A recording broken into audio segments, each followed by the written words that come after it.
Alright, we're going to go through a couple of examples here on your Solving One-Step Equations page 2. So on these couple of problems, it wants you to solve the equation for the value of your variable, and we want to make sure we're using our inverse operations.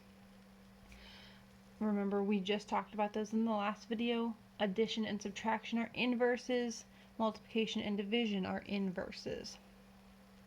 After we have found our solution, we're going to check our solution by substituting it back into our equation.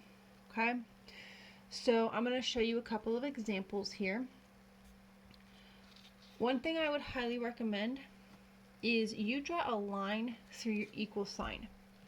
Because when we do our inverse operations, everything we do to one side we have to do to the other, and we're talking about this equal sign. Everything we do to the left side of it we have to do to the right side. So in this problem, I have x plus 4 equals 6. So you first want to identify which side your variable is on. Our variable is over here on the left. Next thing you want to do is look at the number on that side of your equal sign that's on the same side of your variable and identify what is that number doing to the variable. So I have this 4 and it's being added to my variable. So we want to do the inverse operation to get rid of it. So because I have plus 4, I need to subtract 4, because addition and subtraction are inverses. But if I do it here on the left side, I also have to do it on the right side. So I'm going to subtract 4 from both sides of that line. Now we're going to do some simplifying. So I have x, nothing happened to that, so I'm going to just bring x down. 4 minus 4 is 0, which is good because that's what we want to happen, is for that to go away. 4 minus 4 is 0, so that's gone. We're going to keep our equal sign in our line. And then I have 6 minus 4, which is 2.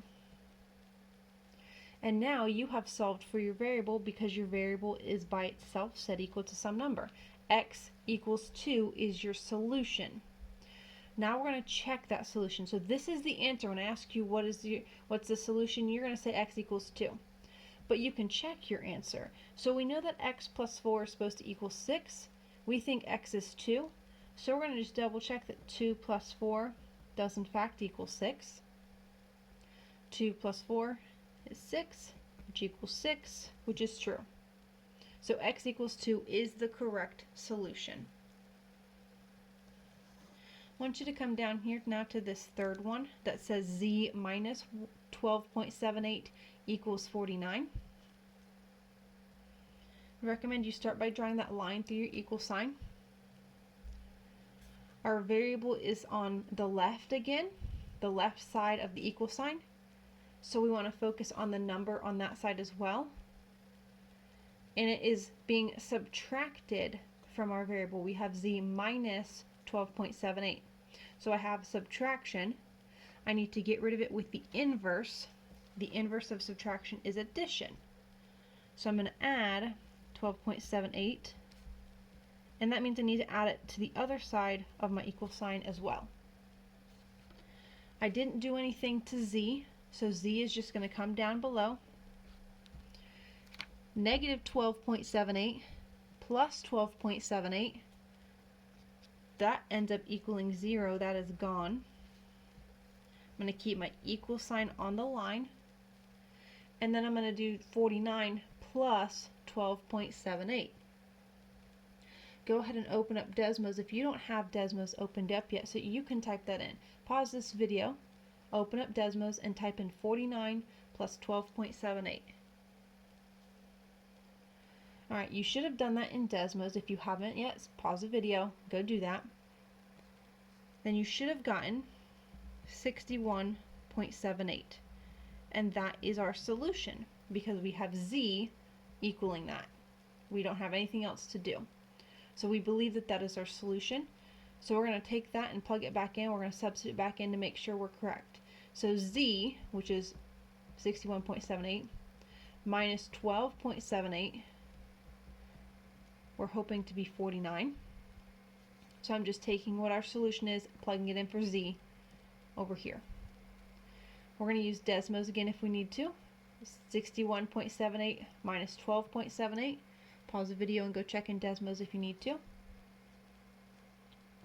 You should have gotten 49. And 49 does equal 49, so our solution is correct. Z equals 61.78.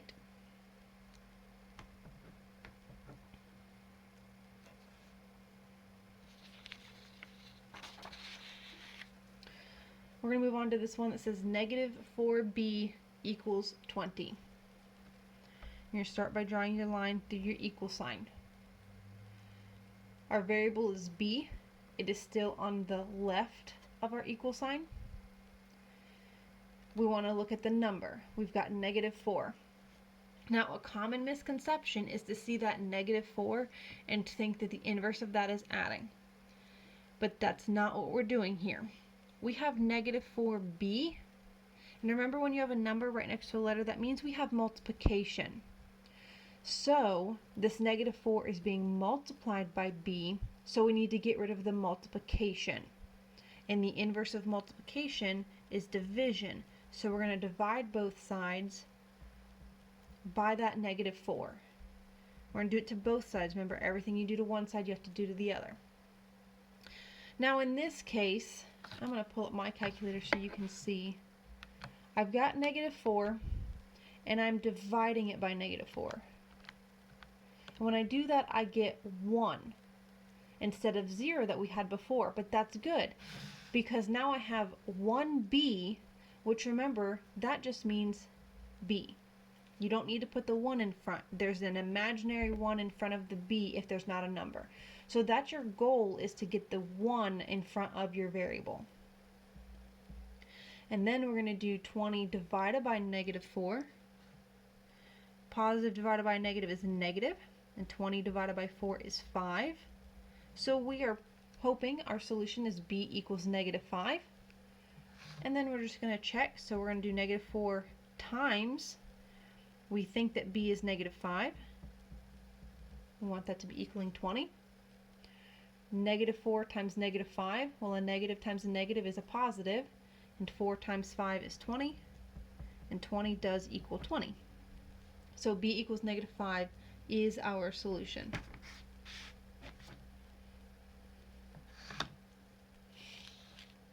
I want to do this next one down here right below that. 5 equals 5 over 6d. We're going to draw our line through our equal sign. Notice this time your variable is over here on the right. That doesn't change anything. Okay? We're going to do the same process. It's just on the right side.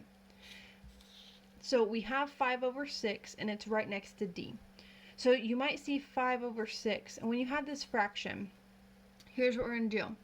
If you have a fraction that is being multiplied by your variable, like we have in this case, then to get rid of this, you are going to multiply by the flip of this fraction. So I'm going to flip this upside down.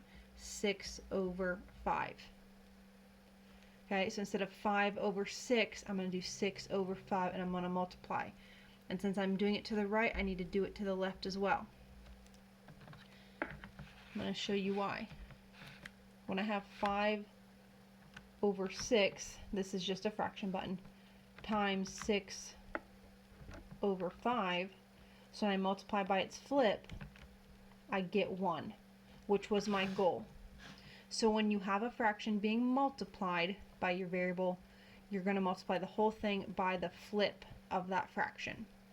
So this 5 over 6 and the 6 over 5 basically become our 1 that we wanted. So we have our 1d, and then over here we can do that multiplication. 6 over 5 times 5, and we get 6. Now I want you to pause and I want you to do the check that we've been doing. Check to make sure that 6 equals d, or d equals 6 is our solution. And then we're going to do one more together. And we're going to do this last one down here. 11 equals t over 5. So draw your line through your equal sign. Notice your variables on the right. So we want to focus on the number with that variable. What is our 5 doing to t? Are we adding 5? Are we subtracting 5? Are we multiplying? Or are we dividing? When you have this fraction t over 5, this fraction bar means we have our division. So we're going to use the inverse of division, which is multiplication. We're going to times by 5. And if we did it to the right side, we need to do it to the left side. So 5 times 11 is 55 equals, this times 5 and divide 5 is kind of like I have 5 divided by 5, which is 1. So that gives me that 1t. So we have 55 equals t, or t equals 55 is our solution. I do want you to check it off to the side.